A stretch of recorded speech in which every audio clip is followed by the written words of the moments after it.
ao quinto período podcast em parceria com a FEBERJ. Por aqui nós valorizamos quem faz do basquetebol no Rio de Janeiro. E hoje a gente está na casa da FEBERJ, não é mesmo, Daniel? Vamos sim. Quero agradecer a presença do Renato, do vôlei, do meu amigo aqui, do futsal, do Vanei, do handball. E estamos inovando hoje, né? Fazendo aí um podcast especial com as 4 federações de esporte, o Léo representando a FEBERJ. Obrigado, Léo, mais uma vez, por estar nos ajudando aqui nesse podcast. É isso. É isso, Léo. Obrigada. Olá, gente. Obrigado. Agradecer a Deus por esse momento aqui. Mais um momento especial em nossas vidas. Agradecer a todas as federações aqui presentes. Eu acho que é um momento único, né, no Rio de Janeiro, ter todas as federações para a gente falar de nossos projetos, falar de coisas boas e a cada dia mais exaltar o esporte no Rio de Janeiro como um todo. Muito obrigado a todos vocês. E aqui nós temos o Renato, presidente da Federação de Vôlei do Estado do Rio de Janeiro. Bem-vindo. Obrigado, Daniel, pelo convite, os demais presidentes. Eu acho que vai ser um momento ímpar para a gente poder trocar experiências. Eu, particularmente, não conheço um episódio que tenha tido essa chance, essa oportunidade. Eu acho que vai ser muito proveitoso. E aqui nós temos o Ivanei Mascarenhas, presidente da Federação de Handball do Estado do Rio de Janeiro. Bem-vindo. Obrigado a todos. E eu acho que parabéns pelo evento, né? Pelo podcast, porque é um momento que tem para reunir diversos dirigentes aqui, diversos gestores, e muitas ideias aqui poderão ser colocadas e captadas para cada um utilizar nas suas federações. E aqui do meu lado direito, Denilton Simbron, que é diretor executivo da Federação de Futsal. Bem-vindo. Obrigado. Primeiro agradecer ao Daniel pelo convite. Daniel é parceiro aí de alguns anos. Eu estou aqui representando a Federação de Futsal, em nome do presidente Otávio Lucão, vice-presidente Wellington Fonte. E é isso aí. Nós temos um bate-papo legal para a gente trocar ideia e conhecer cada vez mais o esporte amador, né? E fechando aí nossa lista de convidados, que hoje está extensa, né? Temos o Léo Rangel, vice-presidente da FEBERJ. Bom, bem-vindo. Obrigado mais uma vez. Obrigado pela oportunidade, Léo. Ele sempre está abrindo as portas para o esporte, né? Principalmente para poder a gente fomentar e falar de esporte, que isso é muito importante. A gente tem pouco espaço, como o Renato falou, né? A gente discutir gestão esportiva, né? Obrigado pela presença também do Renato, da Federação de Vôlei, Denilton com a Federação de Futsal, Ivanei com a Federação de Handball. São os 4 modalidades de quadra. Essa é uma parceria que deve ser construída, né? Porque juntos a gente consegue ser mais forte, e as modalidades de quadra, como o Daniel sempre reforça, né? Juntos somos mais fortes, e os 4 modalidades trabalhando juntos e trocando ideias, a gente consegue melhorar o esporte de quadra, né? Dentro do Rio de Janeiro, pelo menos. Perfeito. E Daniel, as honras. Como eu já falei, eu agradeci a presença de vocês, como bem disse o Renato. Eu não me recordo em nenhuma oportunidade de ter quatro federações de esporte, né, de quadra, fazendo um bate-papo desse. Eu acho que isso mostra força, união, isso é importante. No nosso bate-papo aqui a gente estava conversando justamente sobre isso, a gente tem que estar junto. Acho que junto a gente consegue atingir o maior número dessa atividade que a gente tem da política, né, dos políticos nossos, tanto estadual quanto municipal. Eu costumo falar, se vocês concordarem comigo, o nosso processo é federativo. Infelizmente, a gente hoje tem um movimento de escola que não é tão visível para o esporte, né, e tudo começa em clube. E a gente é altamente ligado aos clubes. Então, a gente deve ao crescimento do esporte, né, que o esporte salva a vida, a gente sabe disso, aos clubes e a gente que faz basquete, né? E aí até essa ideia desse encontro a gente até está conversando, tentando civilizar o poder público também, para estar vindo nos ajudar, que essa é importante, essa atividade. Eu queria, a primeira pergunta era para vocês, cada um especificasse qual as grandes dificuldades que vocês têm no planejamento de vocês. Eu sei que se a gente ficar falando de planejamento, a gente vai durar 3 horas de programa, mas é um pouquinho, qual as grandes dificuldades que vocês sentem hoje, né, em relação a tudo isso, né, que a gente veio tocando antes de começar a gravação, e o projeto de vocês Eu vou começar aqui pelo futsal, né, como ele bem disse, é um parceiro já há bastante tempo, e vamos fazendo esse bate-papo aí. Então, pessoal, de novo, boa tarde a todos. Eu hoje sou diretor executivo da federação, né? Nós tivemos uma eleição aí tem 15 dias, e na qual eu era o ex-presidente. Né? Acho que o grande problema de todas as federações é que quem assumiu aí o cargo como eu há 4 anos atrás foi pegar as federações numa situação financeira periclitante. Né? Um dos meus grandes objetivos na minha gestão foi equacionar isso. Foi o meu maior propósito, eu acho que eu consegui hoje.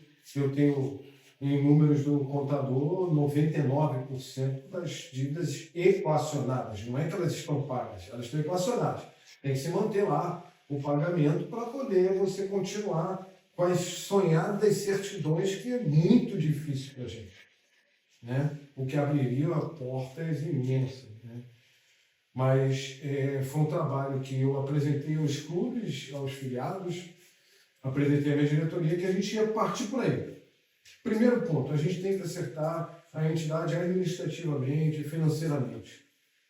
E toquei isso aí, equacionando dívidas em Recife Federal. A federação vinha de 2 despejos, graças ao governo, né? A gente está aqui hoje com as sedes, né? Tenho que agradecer muito também ao governo do estado, a gente está aqui. E eu aproveitei para pegar essa questão de, sem um aluguel, eu canalizei todo o recurso da entidade para quê? Acertar com Federação Fundo de Garantia e INSS, várias dívidas que para muitos impagaram, mas eu sentei e conversei o que a gente pode fazer. Vamos equacionar, vamos parcelar, que sejam 200 meses, mas vamos fazer isso. E eu estou conseguindo aí acertar o número do contador aqui, 99% das dívidas hoje estão equacionadas. E o nosso projeto, já falando projeto para frente, o Bocão, que assumiu agora, junto com o Wellington, que foi meu vice-presidente, a ideia é continuar o que a gente vinha fazendo, a gente continua esse... Porque tem as nossas certidões, que pô, já não parece nada, a gente fala assim, certidão, mas a certidão abre um leque imenso, né? Até para a gente, o poder público ajudar. Mas muitas vezes o poder público esbarra em quê? Você tem a certidão, como é que eu vou te dar o dinheiro? Né? Às vezes pode até acontecer o interesse do setor público te ajudar, mas você está enrolado com aquilo. Então, o meu principal objetivo foi realmente acertar a federação administrativamente, e o nosso projeto é continuar esse trabalho que eu comecei, né? A diretoria toda continuou, né? No comando da entidade, e a gente continuar por esse caminho em busca aí de aí sentar com o poder público, porque como você falou, no nosso bate-papo antes, hoje a gente depende muito até do amigo. É o amigo que vem aqui e te ajuda com alguma coisa. Né? Acho que o grande problema das federações é esse, a gente tem que depender do amigo que coloca um dinheiro. Então, mas até esse amigo, ele tem que acreditar no que você está fazendo, sim, né? Sim, porque você tem que mostrar credibilidade, né? E, infelizmente, muitos aqui pegaram entidades sem a credibilidade. Isso que faz que foi o pior de tudo ainda, né?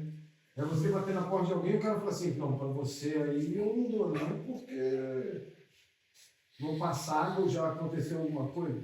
Eu tive problema eu não vou citar aqui, mas uma ação da federação que, quando eu procurei eles para acertar, o cara falou assim, tu é maluco? A gente tentou acordo com a federação anos, nunca nem responderam. Eu falei assim, mas eu quero pagar. Então, quer dizer, foi uma credibilidade que eu ganhei com quem a federação devia. Quando eu fui procurar ele, eu quero te pagar. E aí eu fui trazendo para o futsal de novo a credibilidade. né? Agora, muitos eu sei, porque a própria Federação de Futsal vive isso, a falta de credibilidade, que são coisas que a gente herdou, né? A gente não herda só o bônus de uma entidade, a gente também herda o ônus, né? Que é o pior. Que é o pior. Você, meu amigo Ivanei, E a minha história é longa, mas não sai muito do que aconteceu no futsal e aconteceu. A Federação de Handebol ela era numa mochila. As gestões passadas não tinha sede, não tinha nada, muita gente sabia disso. Era mochila, um computador, não era nada. Eu estava envolvido na Federação Internacional, então até 2017 minha parte era internacional. Delegado técnico internacional, e o pessoal no Rio pediu para ajudar no Rio. Então, em 2017 eu vim como diretor de árbitros. Eu também fui árbitro internacional, fui de praia. Então, eu vim para ajudar. Só que era uma mochila. E quando eu fui ver, a federação não tinha documentação nenhuma, não tinha nada, era uma mochila, e os antigos gestores só queriam fazer, era campeonatozinho ali, não tinha credibilidade, não tinha respaldo na confederação. Eu falei assim, não é meu nome que está ali, junto da administração. Então, comecei a arrumar casa. Nessa arrumação de casa, as dívidas eram muito altas também, só que eram uma dívida de falta de prestação de contas para a Receita Federal. Imposto de renda. Desde 2010, 2011, que não se prestava conta à Receita Federal. Então, era uma conta imensa que vinha de multa em cima de multa, multa em cima de multa. Como eu disse, eu não sou professor de educação física. Eu sou engenheiro eletrônico, eu sou pós-doutorado em engenharia submarina. Então, eu trabalho no mercado de petróleo e gás. E eu tenho as minhas empresas de petróleo. Então, o amigo que ele falou, o amigo sou eu. Para a Federação de Handebol, eu que sou o amigo. Então, meus contadores ficaram malucos. Eu falei, como é que esse CNPJ inativo, eu até hoje eu não entendo como é que as gestões passadas conseguiriam votar em assembleia na confederação por ter um CNPJ inativo, mas eles, uma dívida de 2 milhões passou para R$3.500. Paga isso aí, paga isso aí e se vira. No dia seguinte, já estavam todos os documentos em dia.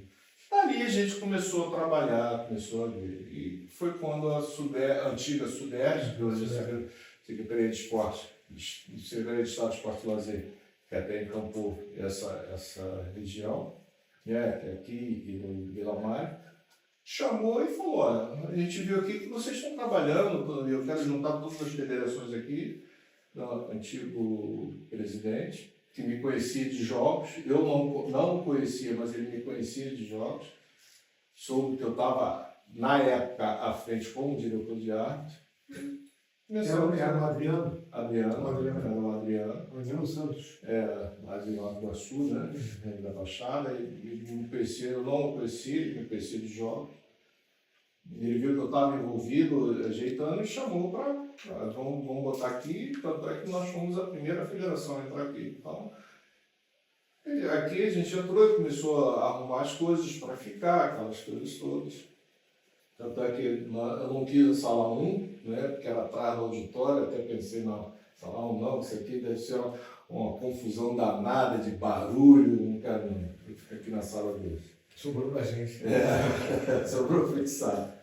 E aí a gente foi trabalhando.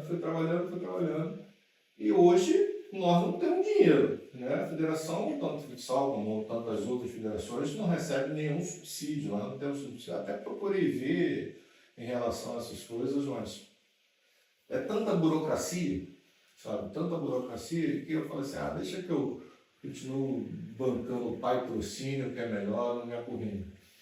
E a maior dificuldade que nós temos hoje, eu falo que o handebol ele é o primo pobre do esporte. São as logísticas do esporte, né? As condições de quadra. Você não tem uma quadra muito adequada, na verdade. Para você ter uma prática de handebol, você tem que ter uma quadra no mínimo 38 metros. 38 por É o padrão 18. do futsal também, né? O padrão, Não, o futsal ele permite quadras menores. A própria regra permite que a gente determine o tamanho da quadra. no handball não, você tem que ter um mínimo, e jogos oficiais tem que ser 40 por 20. Não é colégios que tem, não são clubes que tem, não são qualquer lugar que tem. Vou dar um exemplo bem prático da grande dificuldade hoje. Hoje a gente tem um parque olímpico na Barra da Tijuca praticamente abandonado. E está sendo utilizado, bastante utilizado com lutas, nada contra. Mas a maioria das utilizações das quadras hoje são tatames que eles colocam e fazem as lutas dele. Porque o tatame você consegue ajeitar ali. Mas para a prática esportiva, é uma dificuldade muito grande você chegar lá, pedir para utilizar. Existe o CT de Niterói, hoje o chamado CT de Niterói, o antigo Tio Sam, que também era um palco de jogos de futsal e handball. Há uns tempos, já vi bastante lá. Que hoje, para utilização, é uma burocracia com a prefeitura. Então, ou seja, um dos grandes problemas da prática do handball no Rio de Janeiro hoje são as quadras. Um outro exemplo, Caxias, né? O Centro Esportivo de Caxias, todo reformado, todo funcional, mas para você utilizar são contrapartidas. Como é que uma federação que não tem nenhuma ajuda, sobrevive das taxas dos clubes, vai dar contrapartida para uma prefeitura? É bastante difícil isso. Aí, nas minhas loucuras, acho que o Daniel sabe, os caras sabem, o Ivanei, presidente da federação, foi na Universidade de Castelo Branco e arrendou o ginásio. Hoje, o ginásio da Universidade de Castelo Branco, ela é da Federação de Handball. Para alguém chegar lá e participar... Fazer um parênteses, e tem um clube da Federação de Basquete que está mandando jogo lá também. Sim, mas ele pode mandar jogo lá nos dias que eu não tenho. Exatamente. Sim. Não, mas graças à sua... Graças eu fui lá e eu estudei, minha primeira faculdade, nível universitário, foi na Castelo Branco. Sou morador de Padre Miguel, nasci e criado em Padre Miguel. Hoje eu moro em Macaé, mas eu sou nascido e criado em Padre Miguel e estudei na Castelo.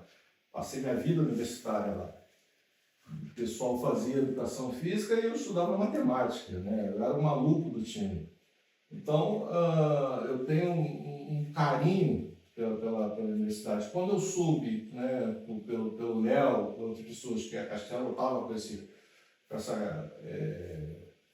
projeto de arrendamento, eu fui lá, falei direto com o reitor, e hoje a Federação de Handball, né, o ginásio 40 por 20, que já foi um palco de jogos universitários lá, seja futsal, seja vôlei, basquete, handball, né?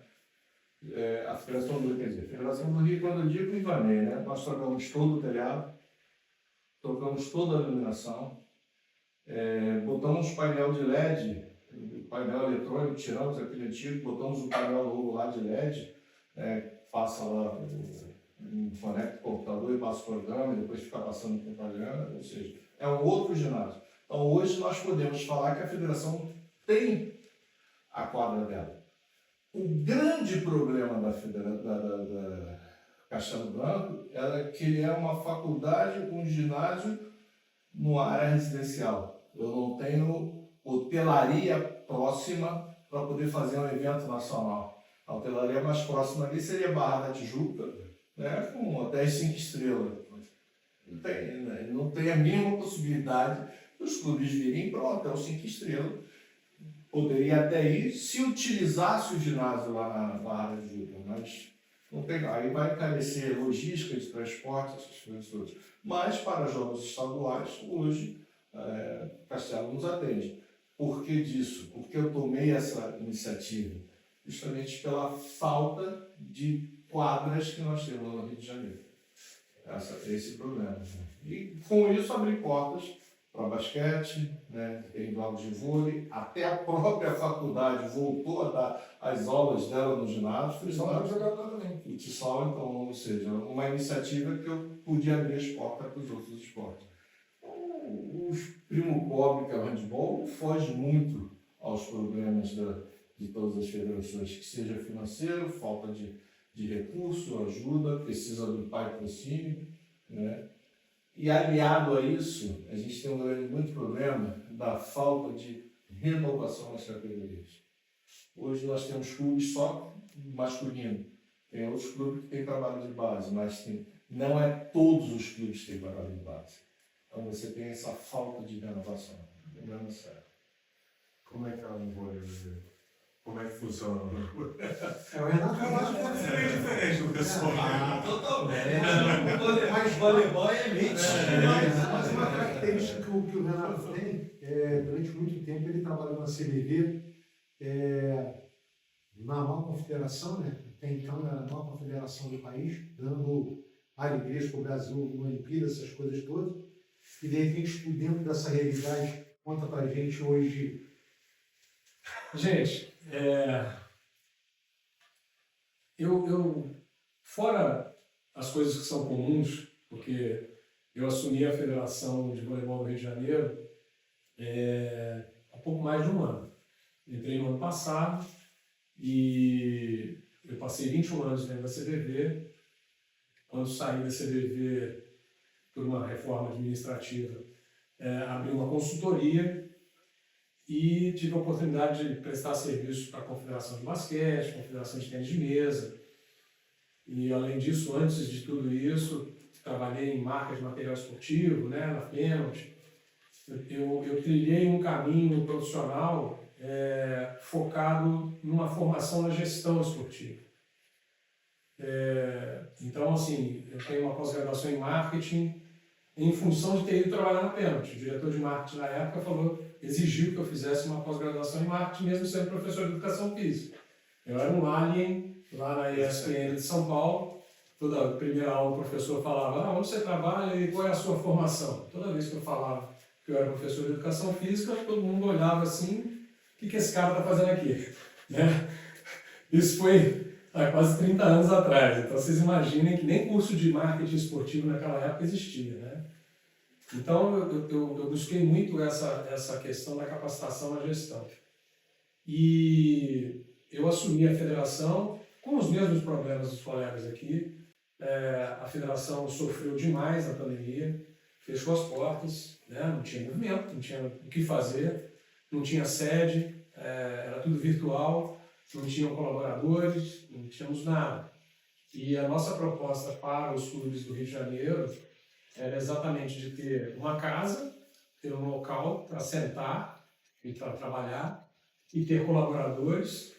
E o terceiro pilar dessa história era recursos financeiros para fazer acontecer. Porque sem recurso financeiro, a gente só faz planejamento bonito e não consegue executar. Isso é a verdade, nua e crua, né? Um ponto que é bom e é ruim pelo fato de nós estarmos no Rio de Janeiro. O bom é que a gente está no Rio de Janeiro. É um dos estados mais fortes do país. Eu tive a chance de conhecer todos os países, todos os estados, os capitais, pelo menos, do Brasil. O Rio de Janeiro tem essa vantagem. Foi sede de Olimpíada, tem instalações olímpicas, mesmo que subutilizadas, mas tem, né? Mas a gente tem um problema como federação, né? O COB é aqui, a CBF é aqui, a CBB é aqui, a CBV é aqui, e mais outras 5 confederações estão aqui. Nós temos talvez as 33 modalidades olímpicas com sede no Rio de Janeiro. Além disso, universitários, escolar e 4 grandes times de futebol do país. Tudo isso concorrendo pelo mesmo dinheiro, que é o investimento no esporte. E aí, 98% ou 99% das atividades da Federação de Voleibol do Rio de Janeiro é voleibol de base. É sub-15, sub-17, sub-19, sub-21 e um pouquinhozinho de adultos. Nem o futebol tem transmissão pela televisão de categoria de base. Não tem. E a lógica do investimento continua sendo visibilidade, eu quero minha marca aparecendo, né? Então, transmissão de televisão, esquece. É uma realidade bem distante da nossa. Fazer transmissão streaming é bom, mas é limitado, né? Investimento privado, o cara quer saber o que é o top ali. De alto rendimento, os caras que são top de Eu, Olimpíada. da minha experiência dentro de uma empresa patrocinadora de esporte, que foi a Pênalti, eu recebia 8, 10 projetos de pedido de patrocínio por semana. Não dá muitas vezes para você prestar atenção, você olha lá o que te chama mais atenção, o que é mais importante. E os caras que estão sentados atrás da mesa das empresas, eles fazem exatamente isso. Eles correm atrás do que dá a maior visibilidade. Ponto. Né? E aí o que nos resta? Nos resta poder público, que também tem que ter uma visão 360, ele tem que olhar todas as modalidades, ele não pode priorizar uma ou outra, ele tem que meio que agradar um pouco a todo mundo. Né? E a lógica dele é a mesma. Aonde tem mais gente? É no futebol. Então, O que dá mais visibilidade? dá mais visibilidade. É aqui. Né? Então, a luta é por espaço. Não que nós sejamos concorrentes, né, no sentido, não, quero acabar com o handebol, para mim o futsal tinha que morrer. Não é isso.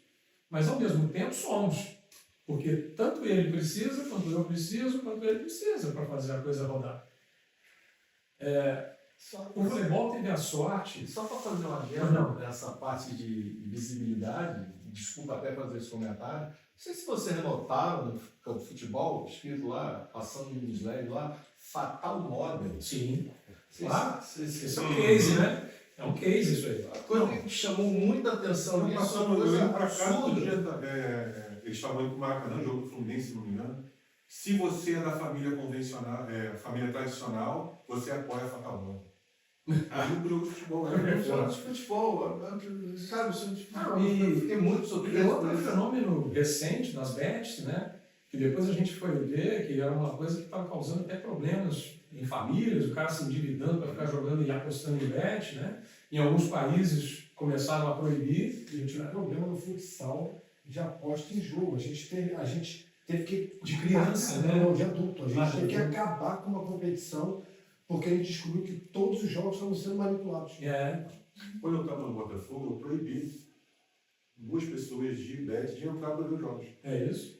Eu tive que proibir. A gente fez um jogo de portões fechados, tinham 2 meninos lá, o que vocês estão fazendo aí? Aí com credencial de imprensa, falei assim, não vai ficar ninguém porque é portões fechados. Ah, mas a gente ainda tentaram ficar de um outro lugar, porque a gente teve, no futsal tivemos um problema muito sério com o E aí, meus amigos, eu vou num ponto que acho que é uma tônica entre nós aqui, né? Que há a profissionalização das federações. Eu acho que a gente tem que acabar com a história de sermos chamados de esporte amador. O amador é uma época, de um momento do esporte em que as pessoas realmente eram, né, doavam o seu tempo, agora que eu me aposentei vou ajudar aqui a modalidade que eu gosto e tal. Estou falando só por experiência própria que eu trabalho por isso, com isso. Eu me formei para isso, né, para trabalhar com esporte. Eu brinco muito que eu não trabalho por esporte, eu trabalho com esporte. Né? E tudo que nós herdamos de dívidas e de desmandos, de coisas mal feitas, foram fruto ou de amadorismo, de desconhecimento, que eu prefiro imaginar, ou por má fé. Eu tenho uma fala que o esporte pode ser amador. A gestão Exatamente. não pode ser amador. Concordo plenamente. Você copiou essa fala de mim. Não. Quem fala isso sou eu. Mas é isso que há um consenso entre nós aqui. Porque a imagem que nós temos, cravada por diversos cases do futebol, lá, não sei o que, presidente de federação, aí ó, é o cara que leva vantagem, o cara que desvia dinheiro, Eu vi muito isso. não é? Eu vi muito isso. Então, já vem um carimbo na nossa testa que você... Então, eu estou conversando com o Rico aqui, é isso? Pô, não sabia, Daniel. Ué, Gente aqui do lado, né? E assim, ok, somos amadores no sentido de termos outras atividades, inclusive, o presidente aqui citou que tem empresas e tal, ok. Mas eu considero que as pessoas precisam realmente trabalhar profissionalmente E eu consegui isso na federação em um ano, consegui ter um grupo de pessoas que são remunerados para trabalhar na federação. Não tinha nenhum, ou um funcionário na época que a gente herdou. Eu tenho 8 colaboradores hoje. É part-time? É híbrido? Sim, mas é o que dá para fazer. Né? São todas pessoas, PJ? Sim, é o que dá para fazer. Eu não consigo assinar carteira, dar plano de saúde, ou fazer tudo o que eu gostaria de fazer como uma entidade profissional. Mas já é alguma coisa diferente do que era antes. Você não está aqui doando seu tempo me ajudando. Você está aqui trabalhando. Renato, o que me chamou a atenção de você, como eu te falei, a gente no bate-papo aqui, eu te conheci por intermédio de um projeto que a CBB ia lançar com uma empresa. Ali eu conheci um profissional que você é, dentro de um profissionalismo que ele me cobra, a gente poder ter isso na Federação de Basquetebol, a gente criar ela profissional. Muito legal essa chamada, né, para a gente poder, como eu disse, para a gente se manter unido, e a gente unido, trocando ideia, a gente tentando equacionar. Mas uma coisa que eu queria acrescentar também, em relação ao poder público, de concorrência, de visibilidade, não que eu seja contra, tá? Mas, por exemplo, você vê um patrocínio do Estado, um esporte altamente elitizado, e a gente não conseguir isso para a gente, no esporte nosso, que a gente vai lá da criança até o adulto, nós formando o caráter das crianças e vamos até no adulto. Estou falando do tênis, quando você vê o Rio Open funcionou, não sou nada contra, mas você vê o Rio Open funcionando dentro do nosso estado, que é um esporte altamente elitizado, que não oportuniza um garoto de uma comunidade estar jogando tênis e se tornar, pelo menos, alguma coisa no tênis, é uma realidade diferente em relação a nós, que a gente faz isso.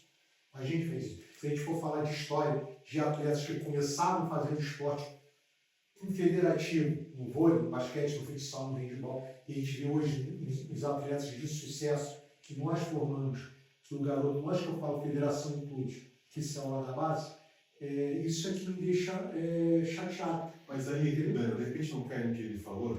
Nós ainda não estamos preparados para receber esse setor do governo, do poder público. Por gestões anteriores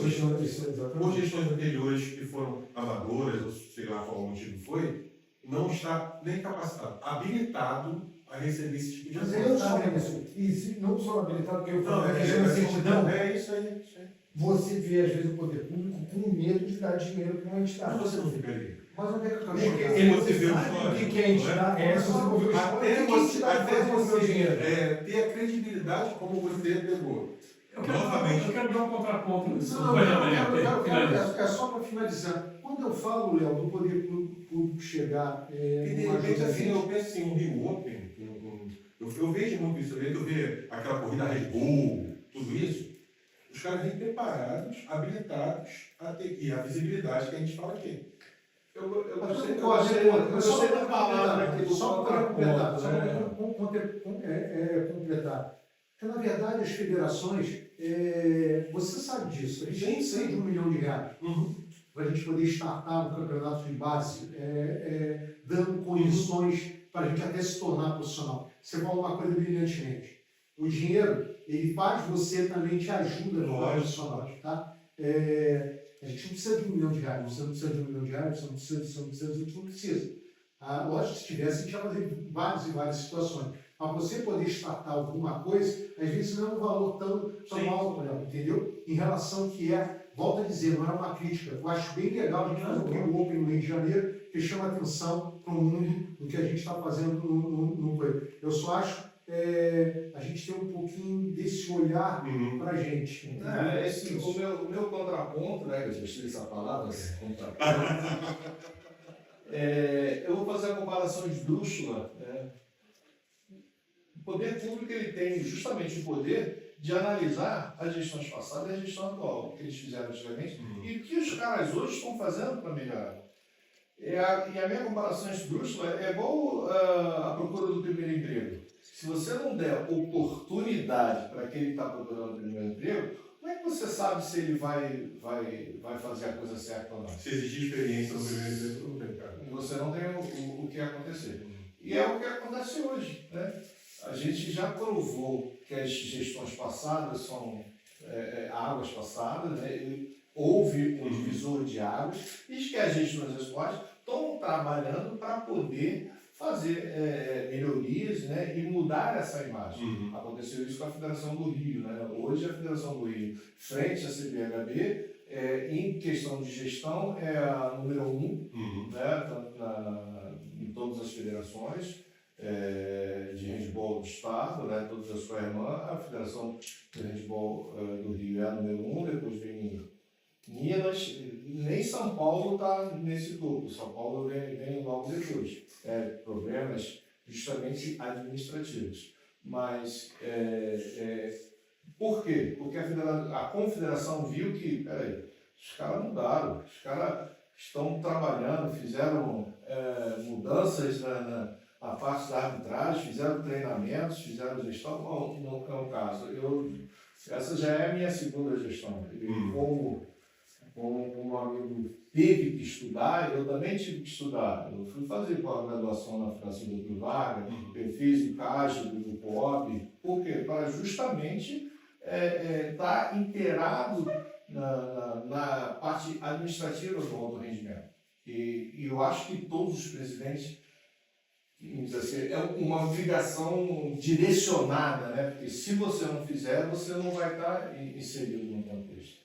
Eu queria aproveitar o que você comentou a respeito do governo do Estado, e eu fiz parte de um trabalho que foi pioneiro, capitaneado pela Associação sobre o Esporte, de levantamento do PIB do esporte brasileiro.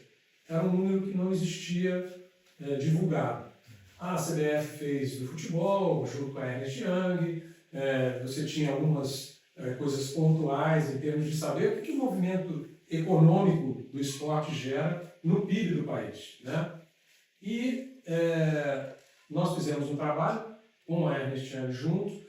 A minha parte era fazer exatamente o contato com as entidades esportivas para o convencimento de que você precisava olhar as contas dessa entidade para saber qual era a movimentação econômica que ela gerava, né?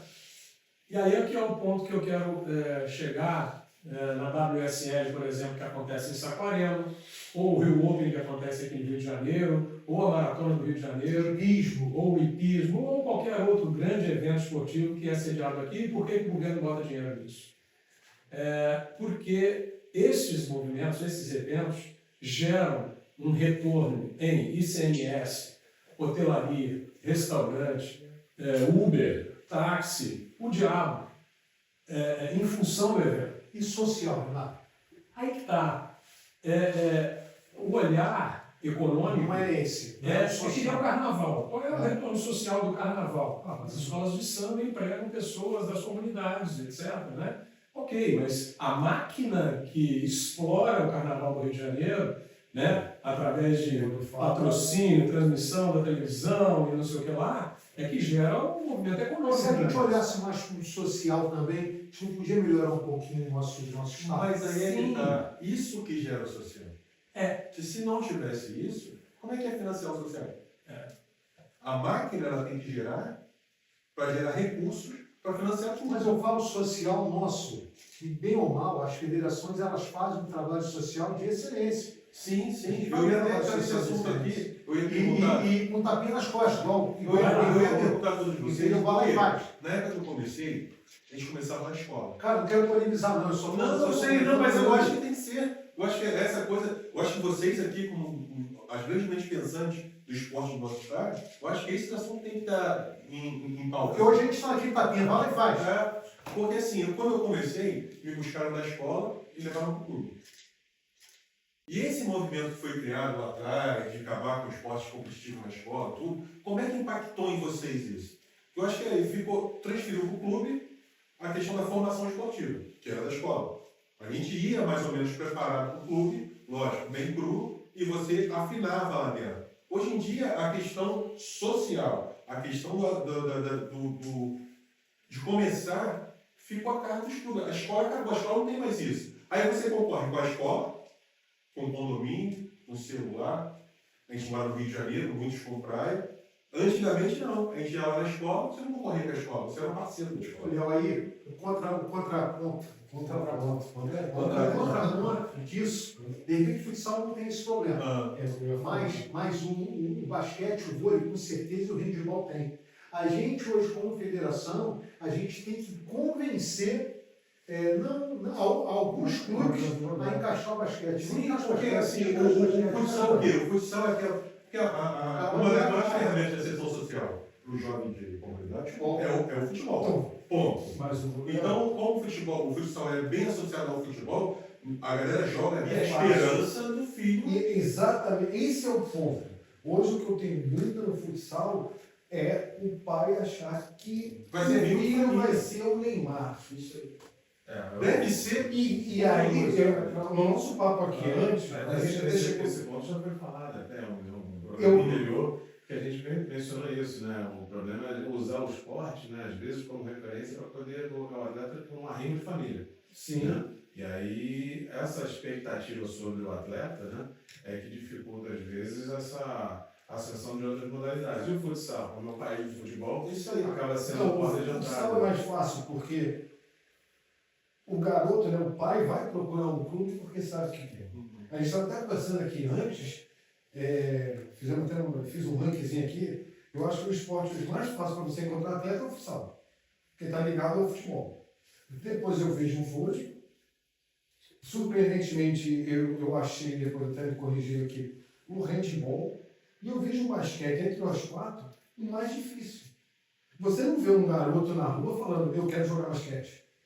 São vários. Mas você vai para ele, não tem o futebol. Você tem aqui vôlei, handball e basquete. Eu quero jogar o vôlei. Até porque o vôlei, né? Eu sempre gostei de vôlei. Vôlei a gente já tem aquela marca, aquela primeira medalha olímpica, Bernardinho. Então aquilo ali ficou marcado, o vôlei ficou. O basquete e o handball, eu acho que eles sofrem muito com relação a atletas. Se você perguntar para qualquer criança, a criança quer o futebol. Então você não pode escolher o futebol. Vai escolher o vôlei. E uma coisa. E você vai pensar no handball e no basquete, porque Tem idade de 12 anos. Tu vê ele jogando bola, não sabe nada, vamos jogar basquete. não, mas ele sabe o que ele tenta? Ele antes de sair do futebol, ele vai para tentar ser goleiro. Eu estava conversando com outro podcast e falei, cara, os pais não veem o esporte, vou falar como um todo, como uma maneira de ascensão social, não só para o esporte.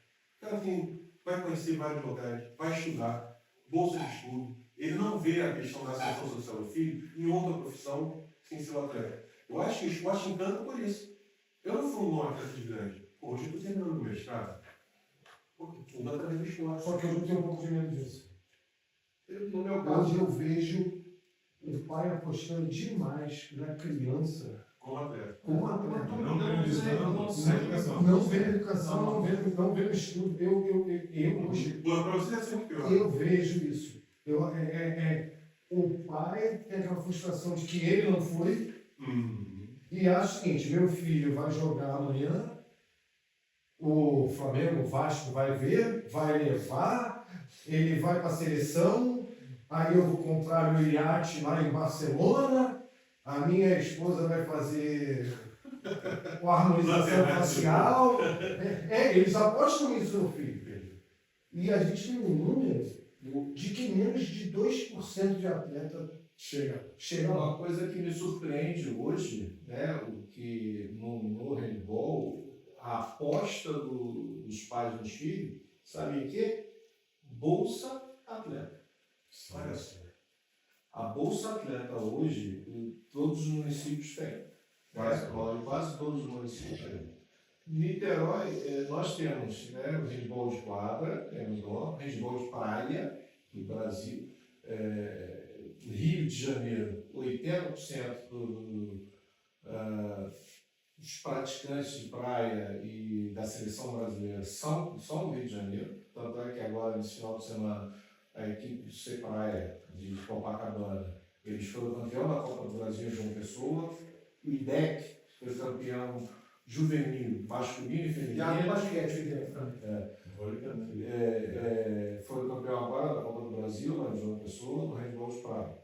E o Brasil é ex-campeão de praia, feminina, campeão várias vezes, campeão mundial, campeão do World Games. Isso, e 80% dos atletas são do Rio de Janeiro. E o que chove de pedido de documentação, declaração Eu faço de bastante. mérito para Bolsa Atleta, seja nacional ou dos municípios, é absurdo. E, por incrível que pareça, os atletas são contemplados. E são bolsas que, por exemplo, as do município e do estado, antigamente era só nacional, hoje tem do estado e tem do município. O município varia de 3 a 5 mil reais, de 300, de 500 a 5 mil reais. Do estado vai até 3 mil reais.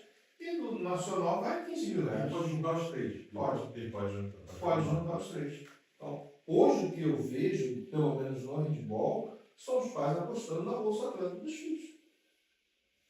Hoje o basquete é o basquete universitário americano. A gente tem atleta hoje indo para os Estados Unidos ganhando mais, garotos de 20 anos, 19 anos, ganhando mais do que atleta que joga em NBA hoje aqui no Brasil. Eu voleibol também, há muitos anos. O basquete começou agora e vou te falar, o basquete europeu está preocupado com isso. O basquete de base europeu, eu não sabia disso. O Real Madrid só tem futebol e basquete. Você sabia disso? Não. Não tem outro esporte. É basquete e coisa. Eles estão pensando em acabar com o basquete de base por conta desse vínculo hoje dos americanos que tá levando os atletas a ganhar. Foi um garoto, promessa no Brasil, $300 mil, né? Vai ter garoto que vai ter $1 milhão ano. Tem menina hoje que joga na seleção brasileira, que joga no estado, que ela com 22 anos, ela já está bem já de vida. Entendeu? Então, então aconteceu Mas essa tem muitos vários femininos, Janete, tudo pra lá. Mas não é, isso está começando agora. Está começando agora. Então, Idade a gente demais. tem aqui então 3 federações que já tem uma questão dessa que é basicamente para os pós-guerra. Meu filho para fora. Mas a Teu preocupação. filho está fora? Não, não. tô falando. Os pais hoje pensam que meu filho nem do esporte, meu filho não Vou- não, mas ele Ele também é uma esporte. Eu quero que o Ele filho vai vá fazer base na Europa ou nos Estados Unidos. Hoje os pais estão pensando nisso. Educação, a galera, digamos que o garoto vive, né? Sem problema nenhum. Mas a carreira do atleta é curta. E depois? É uma coisa que você fala bem sempre. E aí é que eu sou fã dos esportes americanos, né? Aí você vê, no esporte americano, para ele chegar a se profissionalizar, Não mais. tem que ter faculdade. Não mais. A realidade, os Não, esportes a americanos- NFL continua. Não mais. Já está saindo direto do college para lá. Do destaque já. O que eu entendo. Não precisa mais da formação. Não precisa mais passar pela universidade. Não. Se o moleque for Já vai pica, já vai direto. Não tem mais que passar. Não, isso aí já sai direto formando depois. Cara, mas Mas a gente tem que continuar o estudo. eu estava conversando com Não, mas- um rapaz que é agente, que é sobre NFL. Tem essa história é boa. Essa história é boa.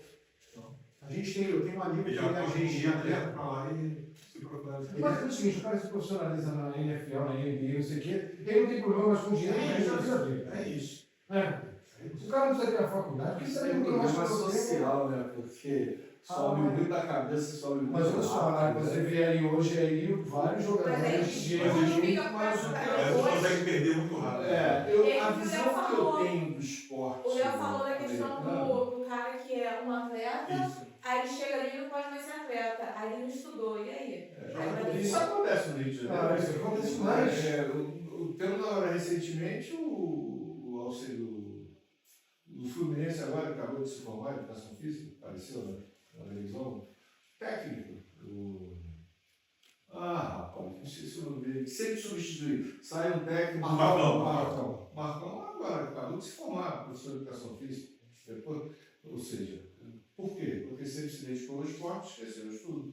E a visão que eu tenho do esporte americano, por várias vezes que eu vejo lá, que nós temos todos, é que o esporte em si, ele é segundo plano. O evento que eles fazem O esporte ele é só mais um elemento dentro do evento. dentro do evento. É um valor de serviço agregado. É um valor de serviço agregado. Eu vou muito nos Estados Unidos, eu tenho empresa lá, e sempre para Miami. E eu vou ver os jogos para Miami, vou ver os jogos para Miami. e os jogos começam 8 horas da noite. Mas eu chego no 8 horas da manhã. no estádio, não, eu chego meio-dia, 1 hora, porque Tem qual almoço? é um shopping. É um sonho. É um evento, É um evento, shopping, estrutura, Por que eles levam, não é poder levar, não é poder só fazer o show do intervalo do Super Bowl? É um evento absurdo. Então o esporte em si, ele não recebe nada do serviço americano. Quem toca no evento do Super Bowl, sabe disso? Quem toca no evento do Super Bowl, ele não recebe nada, ele recebe hospedagem. Ali, cara, Você é um americano é valor o seguinte, agregado. O valor agregado. olha o que tu vai aparecer. Se vai fazer ter outro 5 segundos de propaganda do Super Bowl, isso não 500 milhões de dólares. Agora, hoje o que nós temos de, vamos dizer assim, não digo visibilidade, mas de espelho, é a educação francesa. handball. A Federação do Rio, né? A gente tem a parceria com a Federação Francesa, e a gente levou muito lá para a França. Eu fiz um curso lá também. Levou muito para a França, e é uma coisa absurda.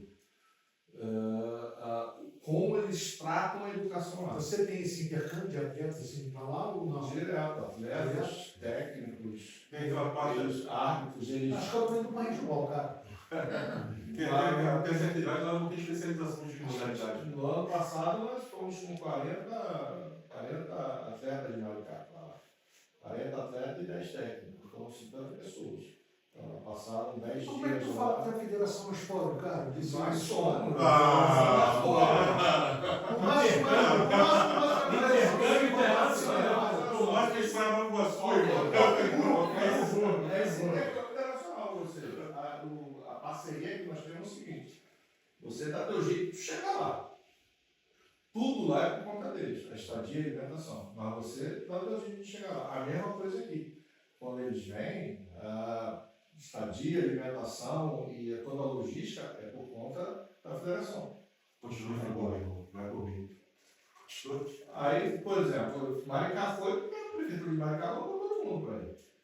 Mas aí, Eu Daniel, bati no handball. mas aí, Daniel, só aproveitando esse gancho dele, a gente Contraponto, a palavra é contraponto. contraponto. Aí voltando um pouco ao início da conversa, no contraponto, o esporte ainda é muito amador na gestão. A gente tem que trazer essa profissionalização da gestão, como falamos no início. Uma vez que você desenvolve na federação, na entidade de administração, vamos chamar assim, que na legislação fala isso, né? Não é federação. Federação é um termo porque é uma entidade associativa, mas é uma entidade de administração oficial da modalidade, do desporto. E é única, não tem concorrente. Né? A gente trazendo essa modalidade, essa profissionalização, a gente vai fazer o efeito cascata. A Federação de Futsal, um tempo atrás, fez um simpósio, um seminário, justamente para trazer essa profissionalização, pelo menos essa gestão mais amadurecida para os clubes, para as equipes, na verdade. Né? Os clubes grandes já têm essa estrutura. Os 4 grandes e alguns clubes já bem fortalecidos dentro de bairro e tal, que a gente conhece.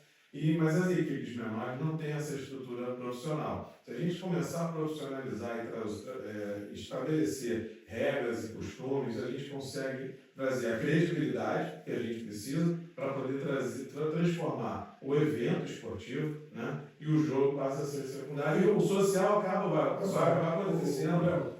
Quando falou aqui, agora eu entendi, no contra. Quando ele falou uma coisa,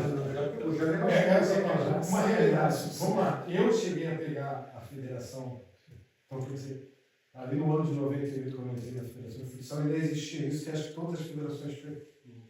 Eu acho que o grande momento que as federações perderam essa credibilidade foi quando os bingos. As federações elas não tinham como manter bingos. E elas acabaram terceirizando isso. Pessoas ficaram riquíssimas com bingo, menos as entidades. O bingo 13 de maio era a Federação de Futsal, um dos maiores bingos do Rio de Janeiro. A federação ganhava o quê? Todas as federações tiveram direito de explorar. Tiveram direito, nem todas conseguiram. Todas elas. O basquete tinha. Se o basquete tivesse conseguido, tinha rolo nisso aí. Então, olha só, então eu estou te falando muitas das vezes, Isso que eu estou falando. a própria federação fazia isso os maiores planos.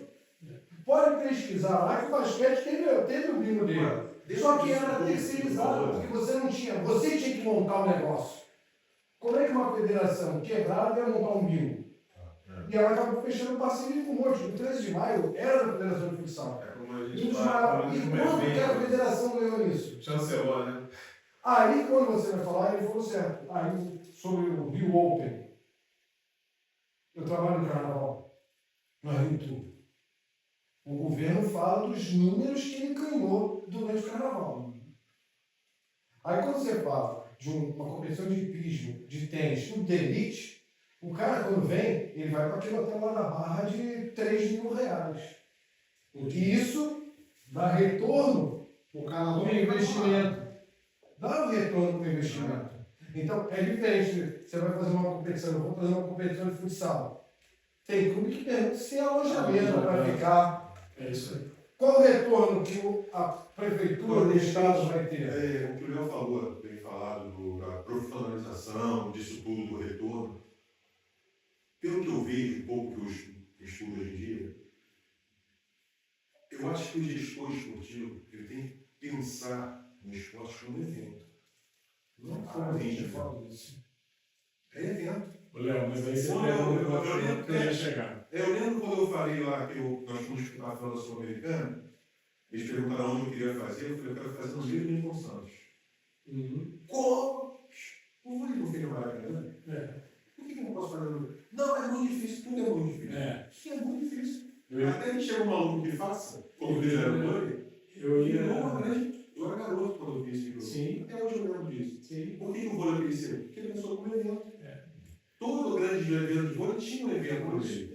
E a gente fez só no jogo, no alojamento, no transporte. Ah, vamos tentar uma água. Não, a gente tem que tentar tudo de novo, cara. Eu penso dessa forma, né? Então, as pessoas falam comigo, ele tá maluco. Se você ficar se dedicando ao handball, você tem a tua vida estabilizada. E o meu discurso, né? Eu sempre falo o seguinte, peraí, a minha dedicação que eu estou dando ao handball, eu estou dando o meu muito obrigado ao handball. Porque o que eu sou, tenho o que eu tenho, é graças ao handball. As faculdades que eu fiz, universidade, mestrado, doutorado, pós-doutorado, foi tudo de graça. Porque o cara, um reitor me conhecia, o outro levava, e eu me abrindo portas para me estudar e fazer as coisas do meu trabalho por causa do handball. Então não tem que devolver meu muito obrigado. E quando eu venho pensando nos esportes, fazer essas coisas, é justamente pensando no evento. Isso, por exemplo, nós temos um podcast que a Federação de Handball está fazendo, né? O estúdio, é justamente por conta disso. Porque hoje, como foi no início da nossa conversa, de tantos podcasts que eu já vi e já participei, eu nunca vi ou presenciei, se já teve ou não conheço, a diversidade que nós temos hoje aqui na mesa. Sim. A diversidade que nós temos aqui, né? O conhecimento vasto que nós temos aqui de cada esporte. E eu acredito que, lógico que você não está aprendendo comigo, mas eu estou aprendendo. Eu acho que aqui todo mundo aprende. Todo mundo aprende. Então, ou seja, que a gente está aprendendo de gestão. Até o contraponto. Até o contraponto, esse mais um. Então, ou seja, nós somos. É o que a gente tem que ver. Então, quando eu chego com minha cabeça, eu fico pensando 24 horas, o que eu posso fazer justamente para poder levar o handball, é justamente o evento, que é o evento que faz com que... Um exemplo pequenininho, esse cara fez uma etapa do Sul-Sudeste, tem uns 3 anos isso lá. Sudeste. A gente fez, ele fez um troço mínimo, mas foi sensacional, com papel picado no final. Aí quando a gente estava nas Olimpíadas, o comentário era que foi a melhor etapa de todos os tempos de um campeonato de seleção de base. Isso traz a visibilidade. Sim, eu fiz uma pergunta para você. Só um comentário. Eu fiz a final chamada Final Four, né, da Liga Nacional de Handball, na Barra da Tijuca, né, que eu consegui fazer lá, até em 2023. Até as pessoas ficam perguntando, cara, quando é que você vai voltar a fazer no Rio? Quando é que a Liga vai voltar para o Rio? É marcante, né, o evento. A gente lembra, Mas a questão da Batalhão, coisa. A questão não é, a nossa questão não foi nem o evento em si, porque é lógico que no ginásio, mas, por exemplo, eu consegui colocar todos os atletas dirigentes no mesmo hotel. O atleta, quando entrou no quarto, tinha lá um bombom e uma carta de agradecimento dele que está participando do evento. Ou seja, Mas qual essas coisinhas que marcam. Uma coisa pequena que acaba sendo grande. Entendeu? Ou seja, não é. Você não poderia chegar e tomar que achar, foi o quarto é esse, como acontece muito, sei lá. Até que para a maioria deles já entra no hotel, já é um evento. Já é o evento. Quando você chega, Sim. quando você chega ali, quando ele viu aquela coisa ali, aquilo ali marca assim, pô, o Rio de Janeiro, olha, pensou na gente. Ou seja, não só no jogo, mas na chegada do atleta. Eles fizeram, né, lá em Santa Cruz, Santa Cruz do Pinhais, né? Um 3-3, com ambulância, com brinquedo para as crianças, com lanche, almoço, com tudo, toda a estrutura que é nacional lá dentro. Até hoje ele quer fazer de novo. É o mínimo para a gente que está de fora. Mas é um evento. Isso é que vai marcar. É isso que vai trazer visibilidade, nós vamos jogar para cima. Não precisa escola. no futsal.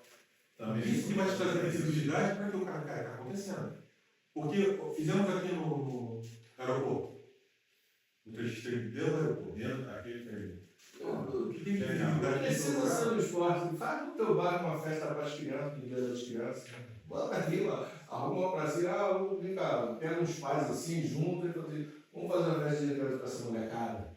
E bota ali o que acontece. Mas a gente teve um menininho, ele até está no jogo hoje. Ele, na primeira, ele muito pequenininho, não jogou. Depois a gente fez, né, o cara dele. Aí esse cara dele recebeu um troféuzinho para todas as crianças, até 12, né, que participaram, se não me engano. Foi, na verdade, foi aquele evento lá na Santa Arena Cruz de também. Dourado. Não, que a gente deu lá em Santa Cruz, aquele troféuzinho. Mas o da Arena de Dourado também, que eu Eu vi molecada correndo com o troféu na mão, tipo, dando volta olímpica. Foi assim que eu consegui montar meu feminino base. A gente fez Quem encanta a criança, né? a gente fez na verdade, um festival lá na Arena da Barra. Difícil para conseguir, mas consegui lá na Arena da Barra. Né? E ao final da competição, foi uma medalhinha de acrílico. Mas todas as meninas receberam a medalhinha de terceiro para baixo, receberam. As outras não, receberam a medalhinha, mas todas elas receberam. E eu falei para os pais, eu vou fazer um campeonato oficial. E aí eu consegui. No 3x3 na final, a gente montou a escola de samba para tocar. É uma coisa. Então, eu sempre tive vontade de fazer isso nas finais do futsal. Quando intervalo, né? Intervalo no esporte americano, dança. É isso. Mas o Léo falou uma outra coisa que Mas os como a esportes gente de não forma tem isso, secundária. Cadê o grupo de dança? Cadê essa? A gente não tem isso aqui. Mas enfim, Porque lá, como é profissional, aquelas meninas que estão dançando lá, elas são contratadas, elas são Mas times. aqui você tem várias parcerias que você pode fazer com projetos sociais que eles levam. Mas não é tão fácil. Ah, Não é duas coisas que eu queria, duas sequências que eu queria dar. Tudo que isso acontece de entretenimento, tudo, graças ao Instituto Neto que nos ajuda. Inclusive, nós fizemos no Friburgo, não pode deixar de falar do Instituto, não, que é aquele Instituto que nos ajuda. Nós fizemos no Friburgo um 3x3 na praça, onde tem um teleférico. Praça do Sensacional. Tiro. Uma parceria com a prefeitura e isso. E algo que eu fiquei curioso. Primeiro, eram duas coisas que você ia falar, uma que ele falou e a outra era a pergunta. Não, então, na verdade é para todo mundo, mas eu vou direcionar para você, né? Qual que é o nosso mercado? A gente atua onde? Na tua opinião? Na minha opinião, na minha cabeça, na minha cabeça, o meu mercado é trazer criança para jogar basquete. Esse é o meu objetivo. Meu foco. Tá. Meu foco Na verdade, o mercado que a gente atua é o mercado do entretenimento. Este é o mercado. E a gente concorre com cinema, com shopping, com restaurante. Desculpa, vou pegar o telefone dela aqui. Celular? Com celular, né? A gente tem que despertar o Está interesse. depois aqui no celular. A gente tem que despertar o interesse de um pai, ao invés de levar a família para o shopping, levar a família para assistir um jogo de handicap. Para quê? Por que ele vai trocar um lugar onde ele tem onde parar o carro, uma comida legal, um ar-condicionado, para ir sentar numa arquibancada dura, sentir o calor. Eu vou te dizer, porque o voleibol, meu filho, não é só para ver um esporte, não é só para ver uma partida, ele tem que fazer parte daquele. Sim, É mas olha só, isso. o que eu quero chegar é o seguinte: existe a tribo do handebol, a tribo do futsal, a tribo do basquete e a tribo do voleibol. Sim. Cara, qualquer jogo de voleibol, em qualquer buraco, eu vou assistir por quê? Eu sou apaixonado por voleibol, cara. Eu não sou o público. Mas você tem que trazer. O pessoal do futsal também não. Agora, o que faz alguém que não tem nada a ver com a nossa modalidade ir lá pagar um ingresso para assistir o nosso esporte? Pagar ingresso para ver o nosso esporte. Porque a partir do momento que você agrega valor no evento, você pode cobrar. O grande problema que a gente não consegue cobrar é porque os ginásios são mal equipados, você não oferece nada, comida, não tem uma comida, o cara não tem onde parar. Você também ativar ações. Se eu sou E é uma uma coisa que família, pensa, quem pensa quando a gente faz os eventos, não são os se eu sou uma família com 2 filhos pequenos, fala, pô, vou fazer o quê com essa criança? Eu Eu quero ver o quero jogo, ver. meus filhos vão fazer o quê? É isso. É Se eles isso. esse cara é negócio de desculpa, ele levou passando tudo isso que você falou. Ele levou entretenimento, levou brinquedo para as crianças, levou comida, tá? E levou o esporte. Porque assim, você gosta do voleibol, você vai pagar. De repente sua esposa não gosta. Sim. Mas se tiver um show, se tiver uma comida bacana, se tiver uma Então, olha só, mas temos outra coisa aí que eles estão aí você debatendo, agrega a que família. é um grande Do dia que problema, tiver aconteceu evento. ontem, tá? Aconteceu ontem. E o que era para ser um grande evento acaba não sendo. Então, vou citar aqui por exemplo, que é a segurança. Também. Ontem, o Djalminha foi assaltado chegando com o filho para um jogo de futsal. Eu vi ele. Quer dizer, o Djalminha que era para estar lá, para a garotada ver o Djalminha, né?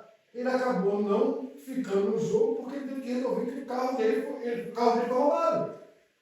Levaram o carro dele, ele chegando Mas no uma jogo. coisa é, Então, a gente pega, aí vai cair nisso que você falou aí. O pai hoje, uma pessoa, ela prefere ir para o shopping, estacionamento, tá lá dentro, segurança. O que eu vou fazer num jogo de handball? mas se você tiver um evento de entretenimento, você vai ter isso tudo. A segurança da rua é segurança pública. Aí não... Não, mas eu acho que é Mas difícil dentro do você evento- conseguir. Olha só, aí vamos bater no que eu falei. O grande problema que a gente tem hoje, tá? Talvez o vôlei muito menor do que a gente, mas é quadra. sim. Pra gente é complicadíssimo o quadro. Muito mais. As nossas quadras têm medidas maiores. O vôlei, 18 metros, você bota mais 3 para cá, mais 4 para lá e dá para fazer. A gente não consegue. A gente tem quadra de futsal que a gente chega lá, acaba a quadra a medida do vôlei, já é o gol. Então, para a gente é essa dificuldade. E aí tu imagina, então, já é difícil a gente fazer um jogo.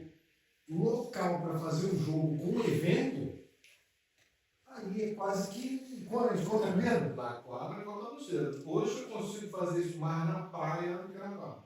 Sim. Porque na praia, o pessoal está passando assim, para ver. Não é a tribo do handball. Eles param para ver. Apesar de que o handball de praia é uma outra modalidade, são outras regras, mas só que ele vê a emoção do jogo. Então o cara está passando com a família ali, desperta, para, olha, daqui a pouco vem outro pessoal, ele vai embora, vem outro pessoal, vai. Aí eu penso aí, agregar isso aí, alguma forma de entretenimento entre os quatro. Porque além do cara parar para ver jogo, ele vai parar para ver uma dança, um músico. Vocês, há 2 minutos atrás, deram um monte de exemplos de eventos de sucesso de vocês, né? Já realizei isso, o Peixe Sonho, você arruma locais diferenciados, é uma coisa. Segunda coisa, serviços para aquele teu público que já vai mesmo. Por quê? O boca a boca vai rolar. Sim. Ah, olha, a gente foi num evento lá do futsal, caramba, tinha pet shop, tinha um lugar para as crianças brincarem, tinha uma comida legal, redes sociais, isso vai agregando valor e vai crescendo o interesse. Ah, agora eu vou naquele evento do futsal que é legal, o negócio lá funciona, é bacana. É trabalho de formiguinha, é difícil, eu sei de tudo isso. Eu só estou dizendo que é o que eu estou tentando agregar na Federação de Voleibol, mesmo sem ter dinheiro, né? Porque a gente participou agora do Areia Games, não sei se vocês assistiram, passou lá em Niterói, voleibol de praia feminino, né? A federação chancelou, apoiou o evento. Aquilo ali foi tirado do zero.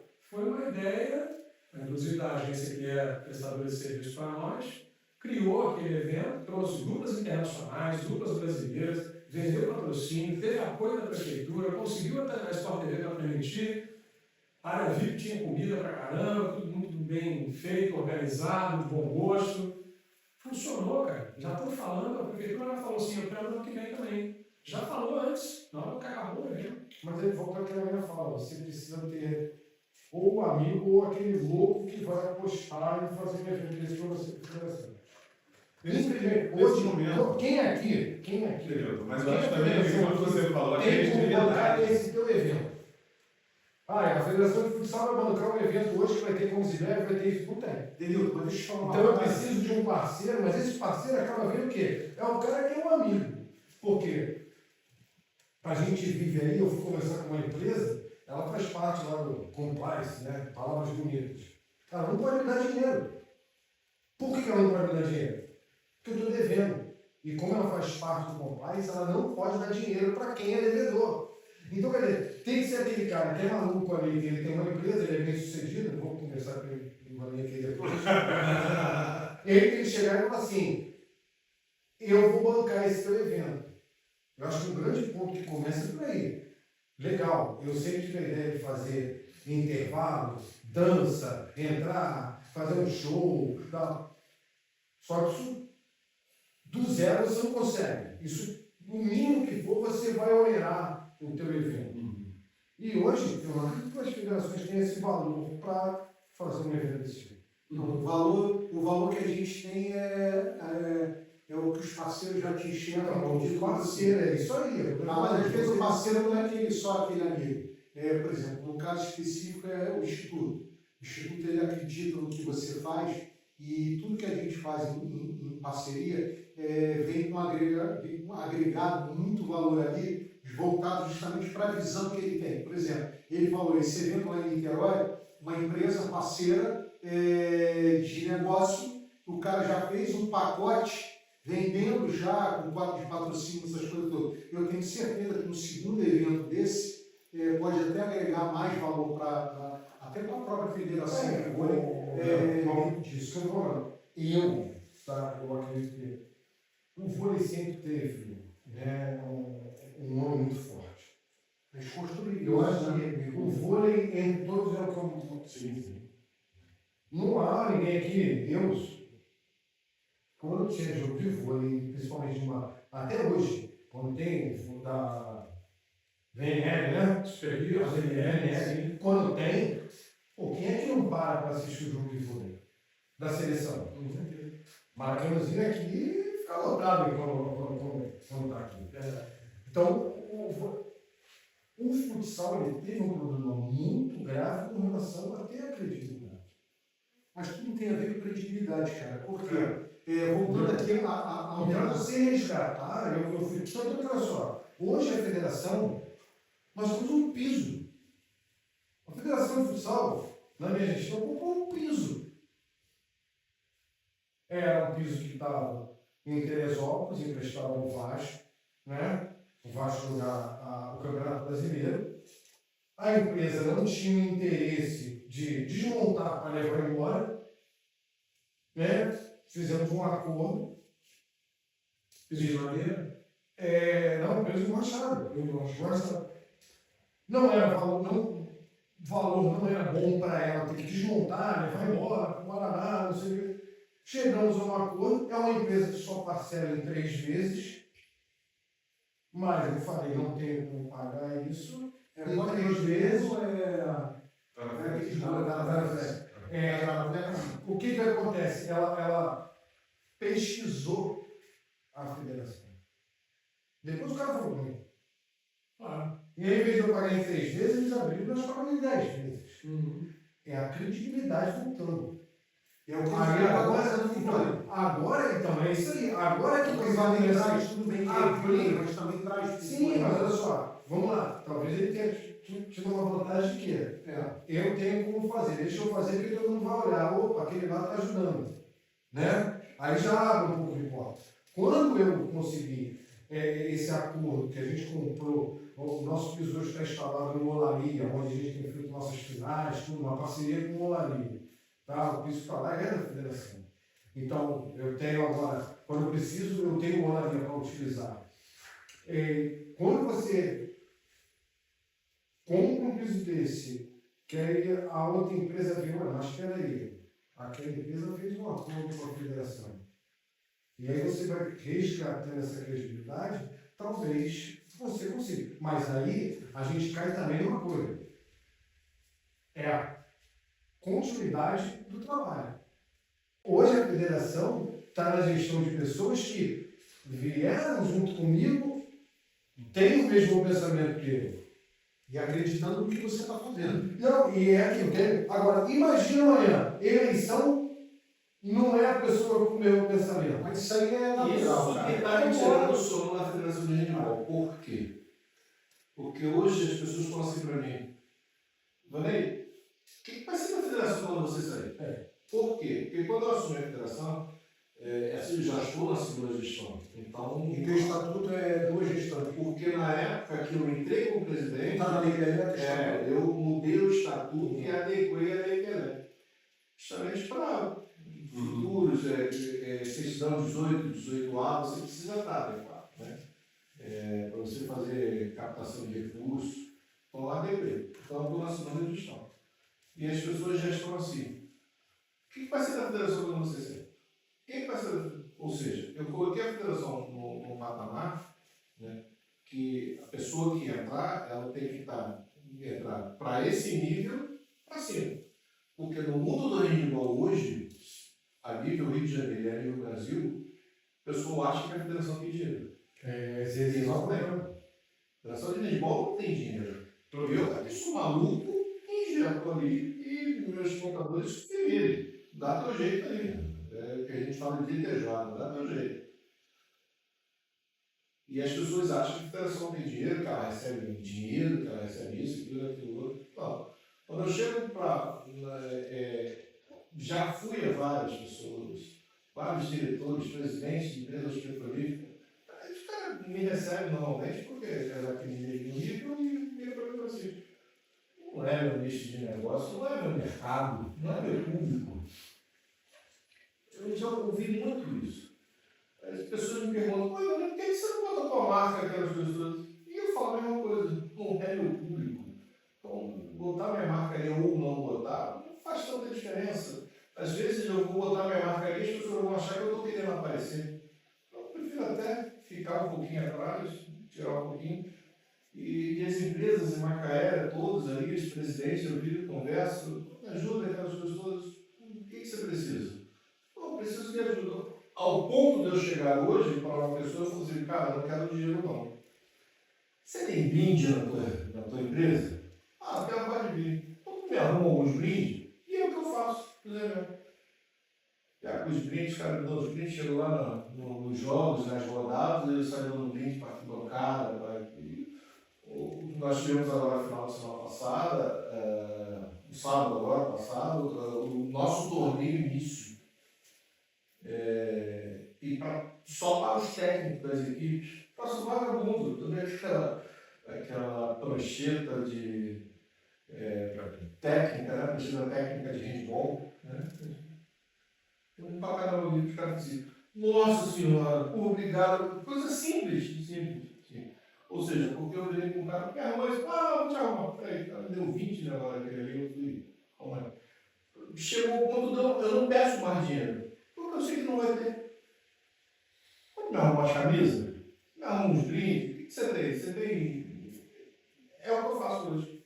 Agora, quando preciso de dinheiro, eu vou ali já, porque não tem para onde correr. Deixa eu dar uma guinada nisso, até porque a gente costuma no nosso podcast fazer ele de 1 hora. Hoje a gente está extrapolando, né? Mas é com uma boa causa. Eu vou dar uma guinada agora nas perguntas, por conta da dúvida que eu tenho. Como é que é o estadual de vocês, adulto? Vocês fazem estadual adulto? O vôlei tem? Eu tenho um problema com adulto. Eu estou te falando que eu tenho um problema. Eu tenho um problema com isso, que é o seguinte: nós temos no feminino 3 equipes em altíssimo nível, jogando a Superliga Série A, e isso, apesar de parecer ser uma coisa de excelência, É igual ao basquete. acaba desestimulando os demais a participar. Porque ninguém vai tentar enfrentar o time do Bernardinho com um time mais ou menos, porque não vai lá, não tem jogo. Né?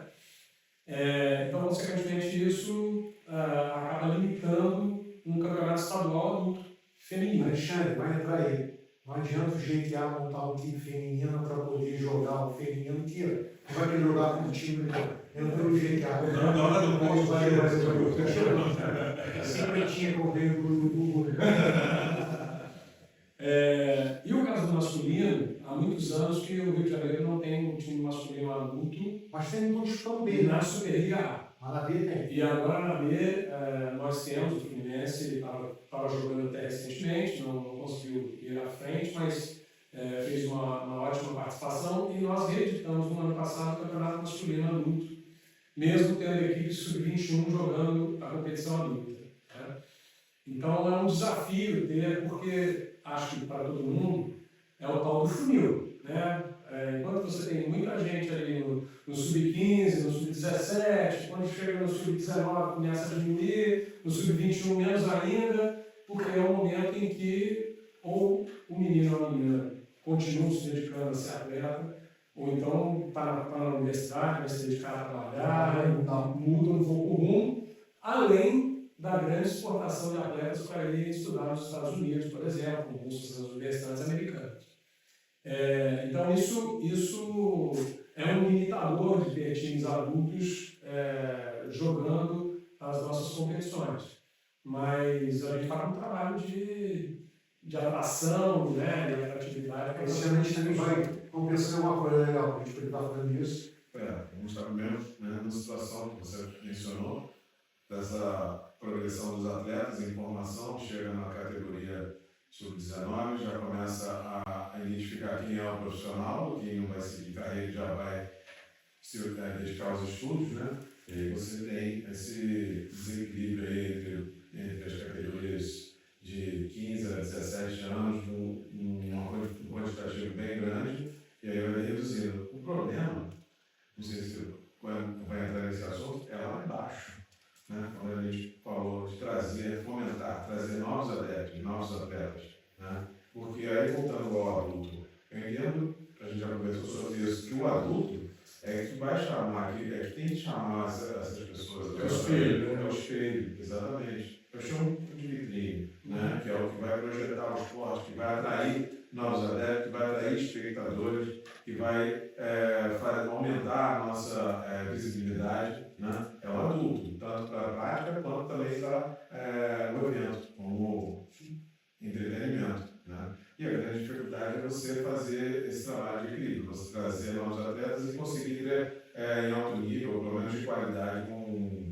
No meu caso, grande parte E no basquete, acho que são quase as mesmas equipes. Tá? Grande parte dessa vitrine, pelo fato de estar no Rio de Janeiro, é suprido pela seleção brasileira. Sim. Porque o Rio de Janeiro cedia Liga Mundial há muitos anos. Né? Eventos da seleção brasileira, por exemplo, esse ano vão ter os 2 sul-americanos que são classificatórios para 2028 aqui no Rio de Janeiro. Né? Então, se não temos os clubes atuando, a seleção brasileira acaba meio que substituindo, né, um pouco essa vitrine, né, e essa possibilidade do menino e da menina quererem estar lá. Né? A gente tem um fator, a gente tem um fator muito engraçado, no Rio. A gente tem 3 clubes de futebol jogando a NBB, Flamengo, Botafogo e Vasco.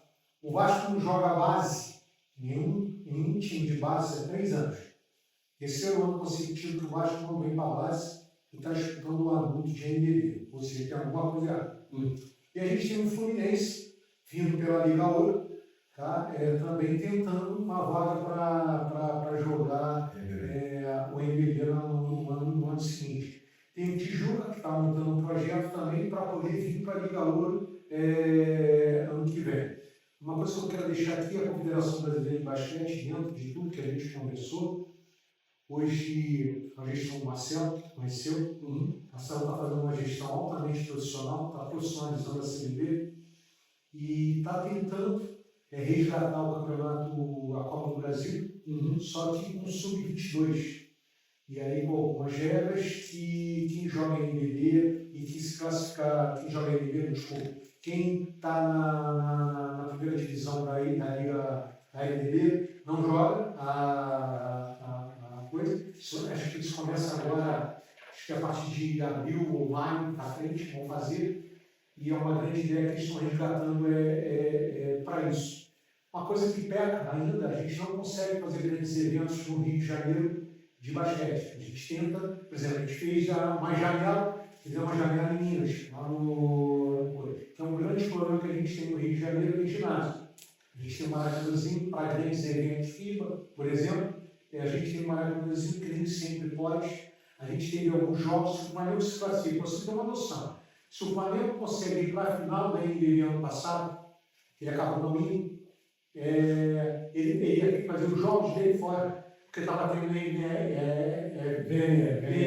no Rio de Janeiro. Então ia casar com os finais da NBB. E aí eles iam ter que jogar fora do Rio de Janeiro. Porque a exigência já é ginásio para 5 mil pessoas. Sim, no mínimo. No mínimo, ele nem Tijuca tem isso. O único que tem uma aranazinho, uma arena carioca. Nesse aspecto, confederação, a Confederação Brasileira de Voleibol há muitos anos distribui recursos para as suas federações. A gente ainda não tem isso. É o mesmo recurso para todo mundo. Tanto faz a Federação do Acre, quanto a Federação Paulista, quanto a Federação do Rio Grande do Sul. Né? Isso entra como uma composição, né, de apoio que nos ajuda. E, além disso, ela tem uma política de distribuição de um percentual da renda dos eventos internacionais promovidos pela federação. Né? Então, tanto do vôlei de praia quanto do vôlei de quadra, a gente recebe uma parte da renda gerada nos eventos internacionais. O que é uma coisa espetacular, porque a VNL gera um recurso muito grande. Hoje em dia ela é tocada pela CLEF, como vai ser o sul-americano também, hoje os sul-americanos que vão ter aqui, e tem a etapa internacional do vôlei de praia em Saquarema, tem a etapa de circuito do Brasil de vôlei de praia aqui no Rio de Janeiro. Então a gente tem um calendário que nos ajuda também nesse aspecto. Né? E sob o ponto de vista dos clubes que você citou, né, os grandes carros-chefes nossos são o Fluminense, que tem todas as categorias, joga do adulto até a menor categoria completa. Basquete também. O Flamengo teve um corte de recursos orçamentários no ano passado. Ele encerrou 2 categorias nossas. Basquete, graças a Deus, olha a diferença. Você falou do Fluminense e Flamengo com todas as categorias. Qual a venda que dá muito dinheiro para o Flamengo e Fluminense? É um atleta de qual esporte? Do futebol. Eles não têm, eles só jogam até o sub-13 com ele. Mas tem um Sabe por que o pensamento deles? Se o garoto até 13 anos não foi para o campo, não vai mais. Olha só. É isso aí. Esse é um problema. Hoje, garoto de 8 anos já está saindo de futsal para o campo. E aí, além desses 2 grandes, né, o Botafogo encerrou atividades de voleibol há muitos anos. O Vasco tem? O Vasco, nós resgatamos o Vasco neste ano. O Vasco é clube fundador da Federação do Voleibol do Rio de Janeiro, que é mais antiga do que a Confederação, inclusive. Federação de Voleibol também. A Federação de Voleibol do Rio de Janeiro, em 2028, vai completar 80 anos de fundação. Então, ela é mais antiga que a Confederação. É uma das federações que fundou a Confederação, inclusive. Né? Então, resgatamos o Vasco da Gama. E o Tijuca, que é tradicionalíssimo no voleibol também, ele também joga conosco em todas as categorias. Infelizmente, na Superliga Série A, o Tijuca não conseguiu se manter. Se classificou na B e esse ano foi rebaixado. Mas, foi rebaixado. Foi. Então, mas é um clube de constância, sabe? São daqueles clubes que são âncoras, que mantêm o trabalho ao longo dos anos, formam, atraem atletas, as peneiras deles têm 600, 800 meninos e meninas querendo entrar. E o nosso desafio é tentar trazer o interior para dentro da federação, porque o difícil é transporte, hospedagem. Igual o Ferramenta Joga os funcionários também. por causa do CBC. É um filiado importante dos funcionários. Entrou esse ano na Federação de Futsal. Legal. Porque o futsal, E a quadra quando dele vocês é estadual, igual. vocês tocaram no adulto, esse ano tem um adulto muito disputado. Estou com 12 equipes no adulto. Tá? E fora, e não é concentrado no Não é. A maioria dos clubes são até Magé, Correias, Portuguesa daí, Botafogo, Vasco. Desses aí que você falou, só o Vasco SAF é responsável pelo Sub-13 e do 14 para cima o Vasco Associativo. O Vasco é o único, juntando tudo que disputa todas as categorias. O Botafogo agora sim todas as categorias. Flamengo e Fluminense há muito tempo e só disputa. Não masculino e feminino. Não. Desses todos, só quem tem feminino base, Vasco esse ano e o Botafogo. Tá? O futsal ele tinha uma coisa que era, para mim, foi um dos grandes momentos que retrocedeu. Era estatutário você ter que disputar o sub-20 no azul. Era do estatuto da entidade. Para você jogar o 9, 11, 13, A federação estatuto estava no estatuto. você tinha que ter o 20 no azul. E aí, numa votação aí, a própria diretoria da federação, na época, votou por tirar isso do estatuto. Foi votar hoje, no ano seguinte, ano de adulto. Porque é custo, é muito gasto. E na base é o contrário. Na base o pai ajuda com a mensalidade. Então, quando tiraram isso do estatuto da federação, que era obrigatório o sub-20 adulto, foi uma grande derrota para a federação. Hoje o adulto é uma competição difícil de você fazer. Custo, os clubes não têm dinheiro. Vocês não conseguem fazer com 12 equipes. Esse ano a gente está com 12 equipes, um campeonato que surpreendeu bastante.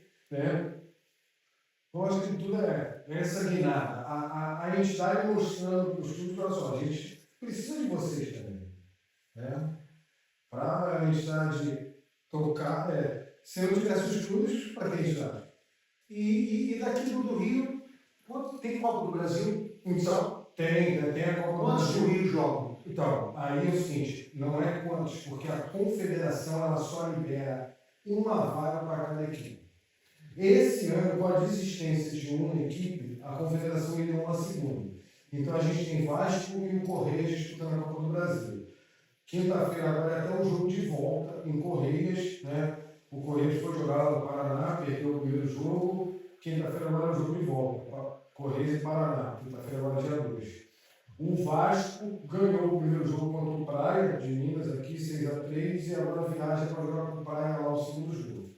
Tá? O Vasco está de volta à Liga Nacional, né? Não a principal, a Silver, que é a segunda divisão, e a gente ainda vai ter o Campeonato Brasileiro esse ano. O Campeonato Brasileiro, eu tenho pleiteado 3 vagas, e o Campeonato Brasileiro pode escrever quantas for. A Copa do Brasil, a Confederação faz de que forma? É uma vaga para cada federação e o atual campeão.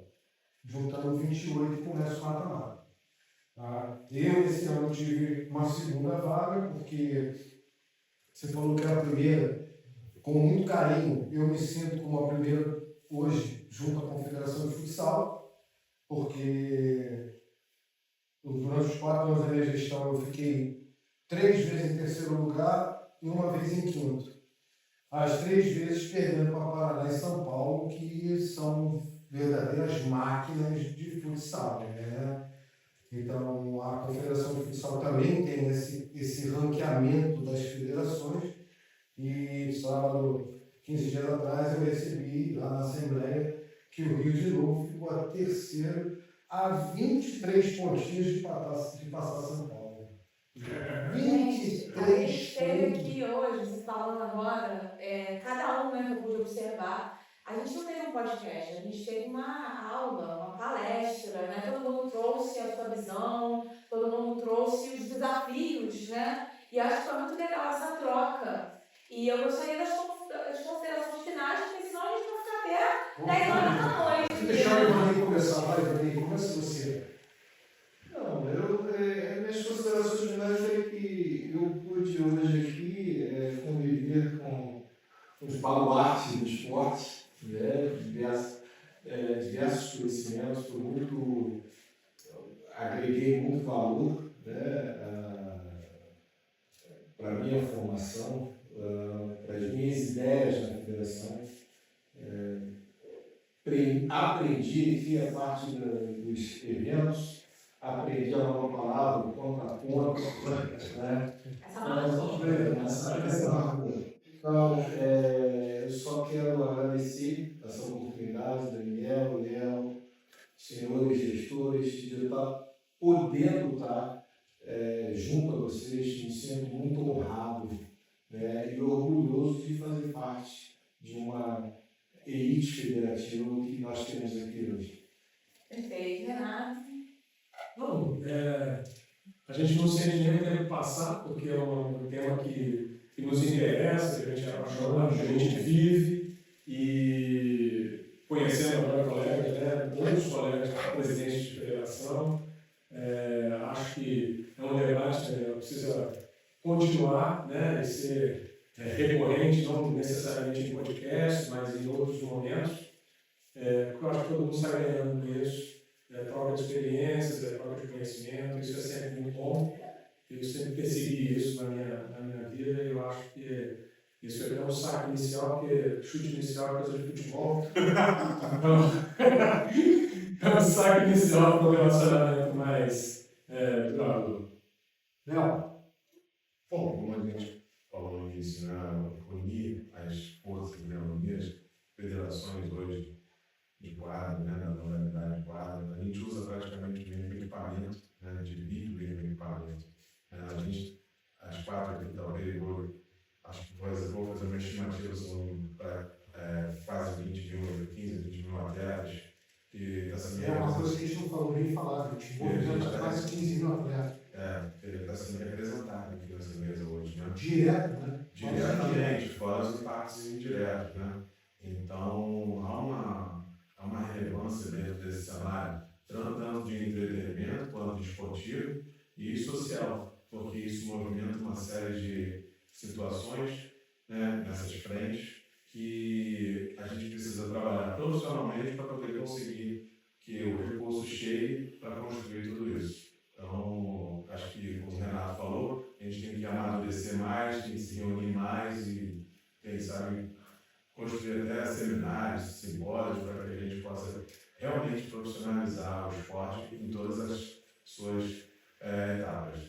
Perfeito. Eu queria agradecer primeiro ao Daniel aqui, o cara que vem me acompanhando aqui no futsal, agradecer a todos na mesa. Como você falou, aprendizado. Duas coisas aqui eu saio primeiro com contraponto e essa tua ideia aí que é coisas simples e eu não quero dinheiro, me ajuda com isso. Gostei dessa ideia que eu plantar, então é basicamente isso mesmo. Essa troca aqui foi muito boa para a gente.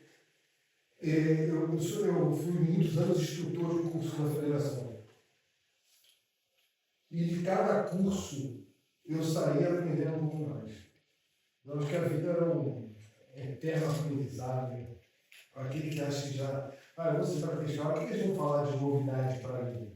Não, sim, acho que as falas aqui foram muito importantes. Daniel, obrigado por isso. Corroboro, eu acho que a gente tem que fazer, mesmo fora do podcast, dê um olho para a gente, trocar umas ideias. Quem sabe fazer aí uma coisa meio que louca, mas pegar um final de semana, juntar as 4 modalidades no lugar e fazer um jogo de cada um, para poder mostrar para o pai lá, né? O pai, entre um jogo de futsal e o outro, um jogo de handball. Aí depois ele vai para um jogo de basquete. E o pai vai ter que ficar esperando, porque o outro jogo de futsal é lá no final. E ele ficar ali para ele ver que existe. Eu acho que é uma ideia para a gente sentar e ver. Muito obrigado. Disponibilizo o ginásio para isso. O ginásio nós temos. A gente pode fazer Pode fazer um parque em São Gonçalo, que tem quadra de vôlei de praia, dá para fazer o futebol de praia, dá para fazer o futsal, tudo no mesmo momento. Então, estrutura de comida, de hospedagem. mostrar que existe os outros esportes. E mostrar que a gente está junto nessa caminhada. Né? Então, só agradecer E mais uma vez agradecer a Deus por esse momento aqui, a equipe, muito obrigado pelo trabalho de vocês. E assim, foi o que falou, a questão não é só de evangelizar, como você falou, é o que vai vir de esporte do nosso estado, né? Então, agradecer a Deus por me permitir estar aqui com vocês, escutar, aprender com vocês e ver que realmente o esporte está entregue em boas mãos. Obrigado pelo trabalho de vocês. Legal. Eu quero agradecer a vocês, que hoje a gente passou mais do tempo, tá? Agradecer a Deus que dá essa oportunidade. Como você bem disse, você eu conheço de um tempo, a gente nunca teve uma relação e valia a mesma coisa. Vocês têm uma relação? Não, eu queria só falar, eu queria falar para vocês dois o seguinte: eu tenho um superpoder, que é de agregar pessoas. E graças a Deus me deu isso, né? E essa era a ideia, a gente agregar pessoas no bem comum. Independente que eu gosto de basquete, que é meu esporte, e é o que eu devo muito, a minha vida é o basquete, como o Leozão também já disse em vários podcasts, mas a gente poder estar junto, podendo estar tracionando, podendo estar tirando uma criança da rua e levando para o esporte, isso é sensacional. Então a ideia é te discutir um monte de coisas e vamos tocar isso mais para frente. A gente aceita de estar conversando no teu próprio podcast também. Convida todos para visitar a gente lá. conversar também no podcast futuro. Falou aí, estudo das portas abertas, quiserem fazer qualquer gravação, qualquer bate-papo, a gente está de portas abertas. Porque ele agrega valores também. Ele tem esse superpoder também. Ele agrega pessoas e agrega valores. E é um cara com o braço direito que me ajuda na minha doideira, acredita no que a gente fala. E vamos embora. É isso. Obrigado, gente. Obrigada a todo mundo. Obrigada a você aí que nos assiste, nos acompanha. Lembrando de nos seguir, nosso podcast. Que no período já escutei tanta coisa aqui que as informações estão aqui no período podcast, no YouTube e no Instagram. E é isso, gente. Até a próxima. Tchau! Nascido no Rio de Janeiro, Marquinhos despontou ainda muito jovem, como um pivô de características raras para a época. Com 2,08 metros, aliava força física, técnica apurada no jogo de costas para a cesta e grande capacidade de leitura tática. Era dominante no rebote, eficiente no ataque posicional e tinha personalidade forte, traço que o transformou em liderança natural nas equipes que defendeu. Sua trajetória em clubes é extensa e vitoriosa. Revelado pelo Fluminense, conquistou múltiplos títulos estaduais no início da década de 70 e rapidamente se consolidou como um dos principais jogadores do país. A transferência para o Sírio marcou o auge da sua carreira.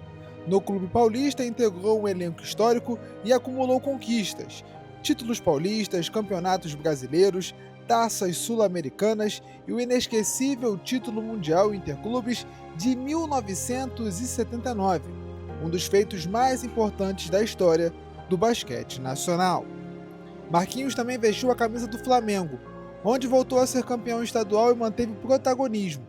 Ao longo de sua carreira, somou ainda passagens pelo basquete italiano, onde defendeu o Atlético Genova e Virtus Bolonha, experiência que ampliou sua vivência internacional em um período em que poucos brasileiros atuavam na Europa. Pela seleção brasileira, construiu uma trajetória longa e consistente. Disputou 3 edições dos Jogos Olímpicos, em Munique 72, Moscou 1980 e Los Angeles 1984, além de 4 mundiais, conquistando uma medalha de prata em 70 na antiga Iugoslávia e uma de bronze nas Filipinas em 1978. Foi campeão da America Cup em 1984, campeão sul-americano em diferentes oportunidades e ouro nos Jogos Pan-Americanos de 1971. Durante parte desse ciclo, exerceu a função de capitão e foi referência de competitividade em quadra. Em 1976, entrou para a história ao se tornar como o primeiro brasileiro escolhido no draft da NBA. Selecionado pelo Portland Trail Blazers, o reconhecimento internacional ao seu talento aconteceu em um momento em que a presença estrangeira na liga era limitada. Embora não tenha atuado na NBA, o feito simbolizou a qualidade do basquete brasileiro e abriu o caminho, ainda de que forma pioneira, para futuras gerações. Antes disso, ele já havia construído destaque ao jogar no basquete universitário dos Estados Unidos, defendendo o time da Universidade de Pepperdine durante 3 anos, quando registrou médias de 18,7 pontos e 10,3 rebotes. Depois de encerrar sua carreira como jogador, Marquinhos permaneceu ligado ao esporte. Atuou como dirigente, participou de iniciativas voltadas à formação e ao desenvolvimento da modalidade, além de manter voz ativa em debates sobre estrutura, gestão e fortalecimento da modalidade no país. Sua experiência acumulada ao longo de anos de alto rendimento o transformou em figura respeitada nos bastidores, sempre disposto a contribuir com opiniões firmes e olhar crítico sobre os rumos do basquete brasileiro. A morte de Marquinhos Abdala representa a despedida de um personagem fundamental na construção da identidade vencedora do basquete nacional. Multicampeão em clubes, líder da seleção e pioneiro no cenário internacional, ele deixa um legado que ultrapassa estatísticas e troféus. Seu nome permanece associado a uma era de conquistas, personalidade e grandeza, pilares que continuam sustentando a história do basquete brasileiro até hoje.